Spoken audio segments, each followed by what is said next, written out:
The dramatic interruption of former U.S. President Donald Trump's address to the Israeli Knesset occurred against the backdrop of a significant U.S.-brokered ceasefire and hostage deal between Israel and Hamas. As President Trump began his remarks praising his negotiating team, two members of the Knesset, Ayman Odeh and Ofer Cassif of the left-wing Hadash Party, staged a vocal protest. The lawmakers held up signs, reportedly calling for the recognition of a Palestinian state with the slogan, "Recognize Palestine," and also included references to the genocide in Gaza. The protest was a direct confrontation of the diplomatic optics being presented, which the MKs viewed as insufficient or hypocritical given the humanitarian situation. Both men were swiftly surrounded by security personnel and forcibly escorted out of the chamber. The quick removal prompted a brief, casual remark from President Trump that was very efficient. The incident, though brief, highlighted the profound and often volatile political schisms within Israel's legislative body regarding the Israeli-Palestinian conflict.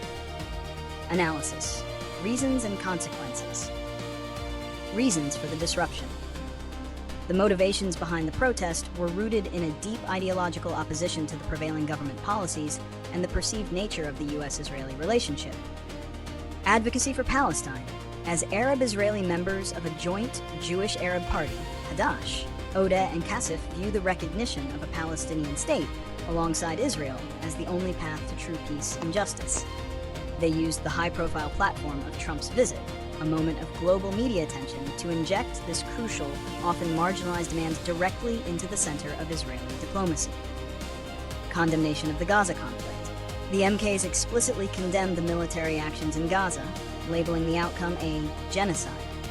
Their protest aimed to challenge the celebratory narrative of the ceasefire and hostage exchange, arguing that it did not absolve the government of responsibility for the immense loss of Palestinian life. Odeh stated that the hypocrisy in the plenum is unbearable, targeting the government's self-congratulation. Targeting Trump's role. The protesters also targeted Donald Trump specifically, with Cassif referring to the speech as a victory speech, undoubtedly filled with self-aggrandizement and lies.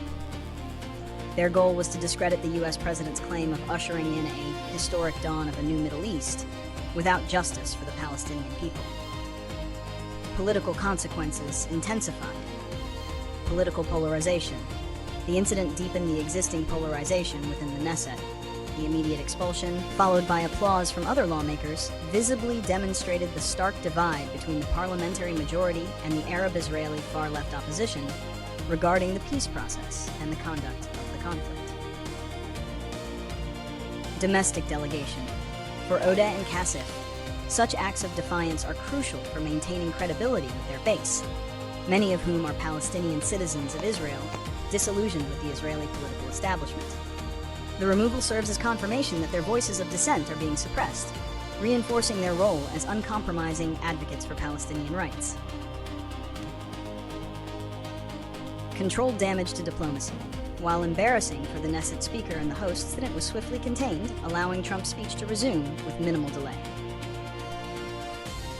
Trump's comment about the efficiency of the security response helped minimize the diplomatic impact and allowed the proceedings to quickly pivot back to the desired narrative of shared triumph and peace. Prediction and solutions. Prediction: the future of dissent. Given the high stakes of current regional politics, parliamentary disruptions, particularly from the Hadash faction, are likely to continue and possibly intensify. Legislative bodies around the world increasingly see performative dissent, actions designed primarily for media coverage and social media virality, as a necessary tactic for minority parties. Future predictions include increased rule enforcement. The Knesset leadership may implement even stricter rules regarding signs, clothing, and verbal conduct during high-profile foreign visits to preempt similar embarrassment. Continued marginalization. The protesting MKs will likely face further attempts at political marginalization, including more formal ethics complaints or even renewed, though likely unsuccessful, attempts at impeachment, fueled by political opponents who view their actions as disloyal.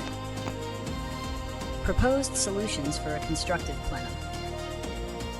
For the Knesset to manage internal dissent during critical diplomatic moments more effectively while preserving democratic norms, several solutions could be considered. Designated debate time.